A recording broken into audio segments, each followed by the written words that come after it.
अनुच्छेद के प्रावधानों के हिसाब से नहीं हुआ, ये कैबिनेट के डिसीजन से हुआ है। और इसका जो डोजर तैयार किया गया उसमें साफ साफ लिखा है कि जो इसके अध्यक्ष होंगे वो भारत के प्रधानमंत्री होंगे। तो इसके जो पहले उपाध्यक्ष थे वो अरविंद पनगड़िया साहब थे, और यही अरविंद पनगड़िया साहब अब 16वें फाइनेंस कमीशन के अध्यक्ष नियुक्त हुए हैं। तो ये जानकारी मैं आपको दे रहा था कि जनवरी 2015 से अगस्त 2017 तक जो नीति आयोग के वाइस चेयरमैन रहे हैं उन्हें ही भारत सरकार ने अपॉइंट कर दिया है 16वें वित्त आयोग का अध्यक्ष के रूप में। ठीक है, तो ये आप याद रखिए। अब दोस्तों अगला महत्वपूर्ण प्रश्न है, ये आप सभी जानते हैं, मध्य प्रदेश राज्य वित्त आयोग का गठन कब हुआ।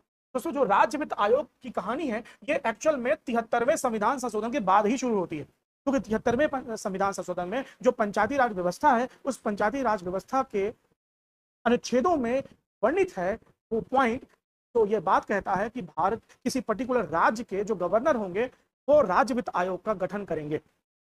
ठीक है, तो राज्य वित्त आयोग का गठन करने वाला व्यक्ति कौन है, वो याद रखिएगा गवर्नर। अच्छा यहाँ पे याद रखिएगा जो फाइनेंस कमीशन है ये आर्टिकल नंबर 280 में वर्णित है, अनुच्छेद नंबर 280 में इसका जिक्र मिलेगा। ये पॉइंट भी आप लोग नोट कर लीजिएगा। और अब आ जाते हैं इससे संबंधित सारी जानकारियों में और उसके बाद फिर इस प्रश्न का उत्तर देते हैं। तो देखिए दोस्तों यहाँ पर आपको बहुत सारी महत्वपूर्ण जानकारियां मैं दे रहा हूँ। मध्य प्रदेश राज्य वित्त आयोग का जो गठन होता है वो अनुच्छेद नंबर 243 के आई लिखा हुआ है। ठीक है, 243 आई में इसका वर्णन है और 243 वाई में भी जिक्र है। तो आई और वाई याद रखिएगा। राज्य वित्त आयोग के अधिनियम के अनुसरण में राज्यपाल को मुख्य रूप से आप आंसर ये याद रखिएगा, अनुच्छेद नंबर 243 का आई, प्लीज इसको दिमाग में रखिएगा। ठीक है, 243 का आई, ये आपके लिए महत्वपूर्ण। अब ये जो आई और वाई वाली कहानी है, ये जो डिटेल है दोस्तों मैंने मध्य प्रदेश राज्य वित्त आयोग के डेस्क से ही निकाली है, तो इसमें कहीं कोई गलत की गुंजाइश नहीं होनी चाहिए। मध्य प्रदेश राज्य वित्त आयोग का जो गठन होता है वो डेट यहाँ लिखी हुई है दोस्तों, वो जून 1994 की अधिसूचना दिनांक 17 जून 1994 द्वारा किया गया। डॉक्टर सवाई सिंह सिसोदिया को याद रखिएगा, डॉक्टर सवाई सिंह सिसोदिया को मध्य प्रदेश राज्य का प्रथम वित्त आयोग का अध्यक्ष बनाया गया। यानी मध्य प्रदेश राज्य वित्त आयोग के प्रथम जो अध्यक्ष थे वो सवाई थे, यानी उन्होंने सेवई खाई थी, ऐसे याद कर लीजिए, सवाई सिंह या सेवई सिंह याद कर लीजिए तो आपको याद आएगा। डॉक्टर सवाई सिंह पहले स्टेट फाइनेंस यानी एमपी स्टेट फाइनेंस कमीशन के फर्स्ट प्रेसिडेंट थे, याद रखिएगा। और ये अधिसूचना क्रमांक याद रखिएगा, एमपीपीएससी सीधे यही क्वेश्चन पूछता है और उसके बाद वो अपने पे अड़िग रहता है और वो अपने उत्तर को सही मानता है, आपके उत्तर गलत मान देता है। तो यहाँ याद रखिएगा गठन 1994 में किया गया।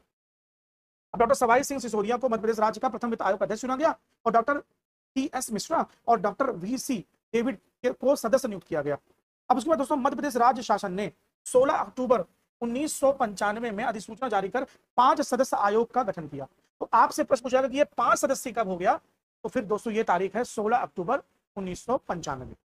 ठीक है, अधिसूचना के आधार पर मध्य प्रदेश राज्य वित्त आयोग का गठन कब हो रहा है, याद रखिएगा, कंफ्यूज नहीं होना है।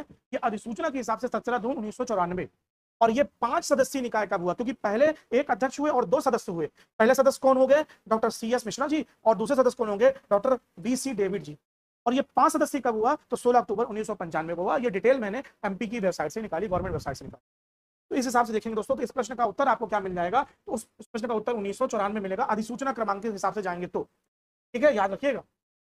चलिए आगे आते हैं, अंतरिक्ष में भेजा गया